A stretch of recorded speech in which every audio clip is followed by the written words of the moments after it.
The courtroom in downtown Chicago fell completely silent the moment an elderly homeless man in an old military jacket slowly lifted his head and quietly said his name.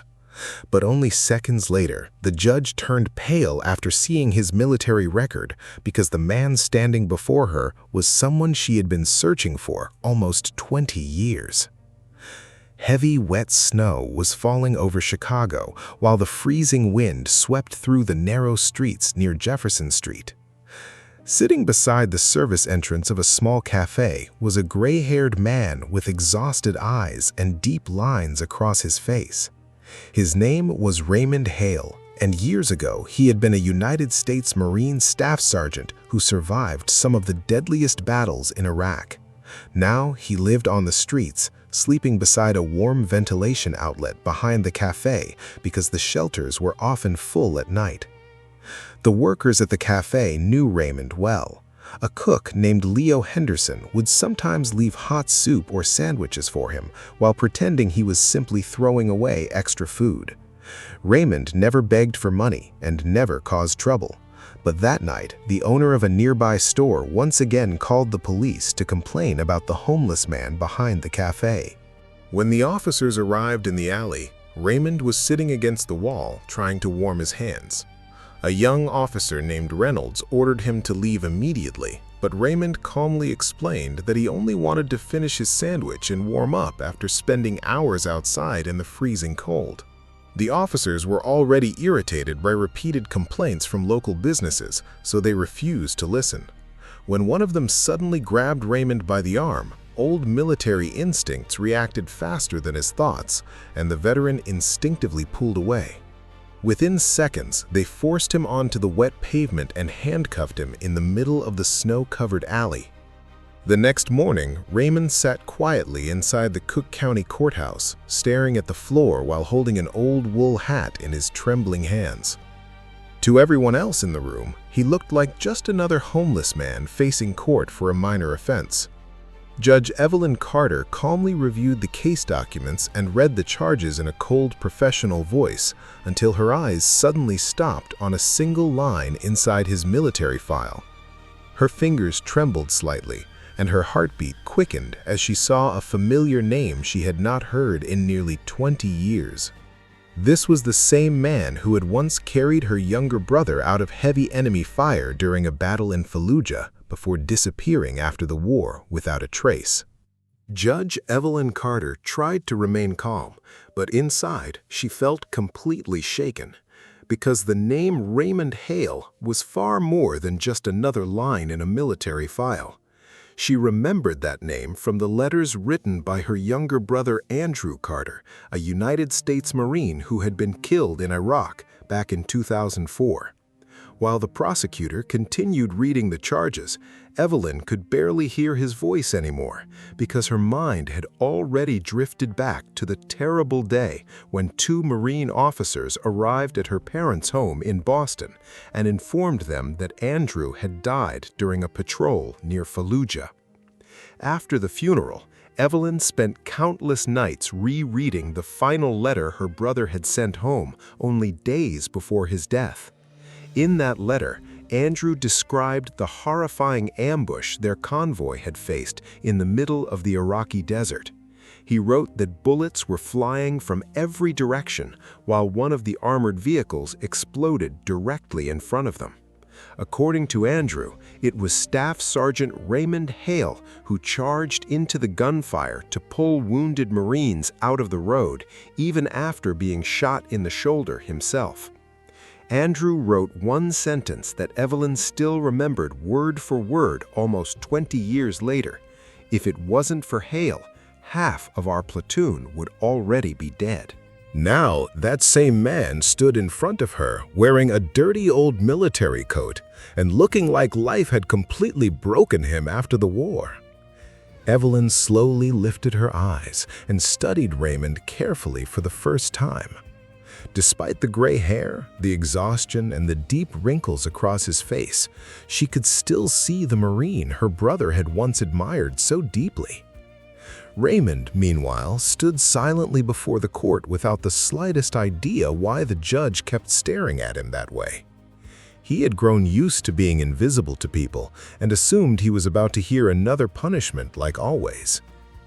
The prosecutor confidently asked the court to ban Raymond from downtown Chicago for 30 days because of repeated complaints from nearby businesses.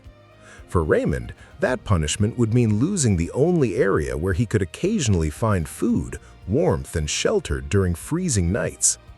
Evelyn felt anger slowly building inside her as she realized that a man who once saved American soldiers had been abandoned by nearly everyone after returning home from war. She slowly closed the case file, remained silent for a moment, and then unexpectedly asked Raymond if he had served with the 2nd Battalion, 8th Marines during operations in Fallujah in 2004. Raymond slowly lifted his head and looked at her with visible confusion because it was the first question about his military service anyone had asked him in many years. Raymond stared silently at Judge Evelyn Carter for several long seconds, trying to understand how she knew about Fallujah and his old Marine unit. Then he slowly nodded and answered in a rough, tired voice that he had indeed served with the 2nd Battalion, 8th Marines during the fighting in Iraq.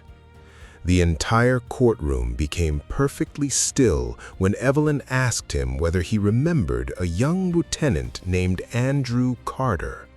The moment Raymond heard that name, something changed in his expression, and for the first time since entering the courtroom, real emotion appeared in his eyes.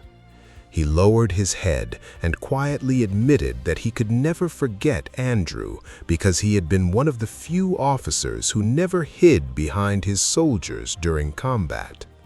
He began describing the ambush near Fallujah, where their convoy had suddenly come under heavy enemy fire while one of the vehicles exploded in the middle of the road. Andrew had rushed forward to help a wounded medic, but a bullet struck him in the side and knocked him onto the pavement directly in the line of fire. Raymond explained that he never stopped to think about the danger because all he saw was a young Marine officer bleeding to death in front of him.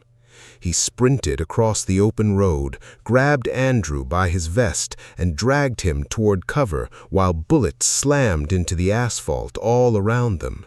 Even while wounded, Andrew kept yelling at Raymond to save the other Marines first instead of him.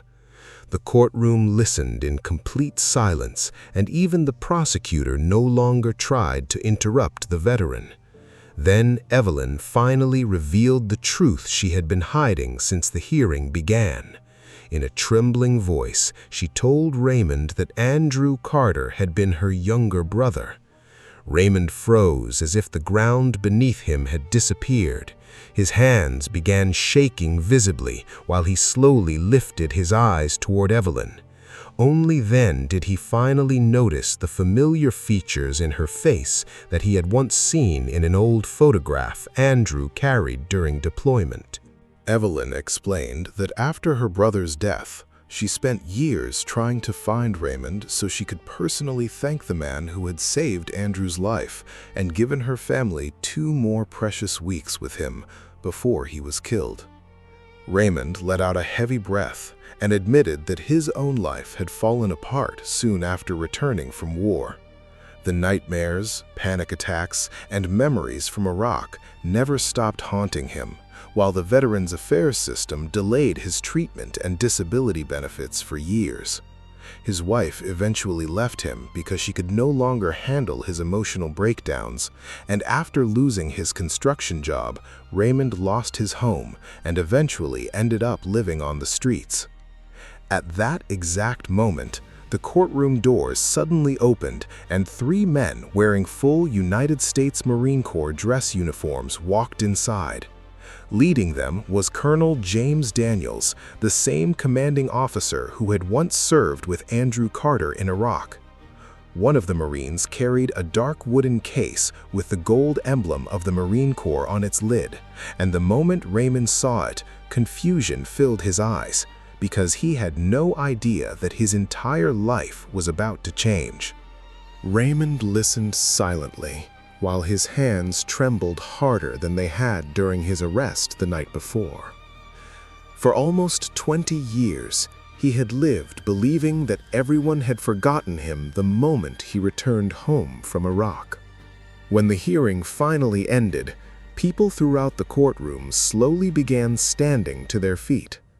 First, one older Marine veteran raised his hand in salute toward Raymond. Then another followed, and within seconds, the entire courtroom was standing in complete silence, honoring the homeless veteran who had once risked his life to save others. Even Officer Reynolds, the same policeman who had arrested Raymond in the freezing alley the night before, stepped forward and quietly apologized for not knowing who he truly was. Raymond did not answer right away, but for the first time in many years, something appeared in his eyes that had been missing for a very long time: the feeling that he was no longer alone.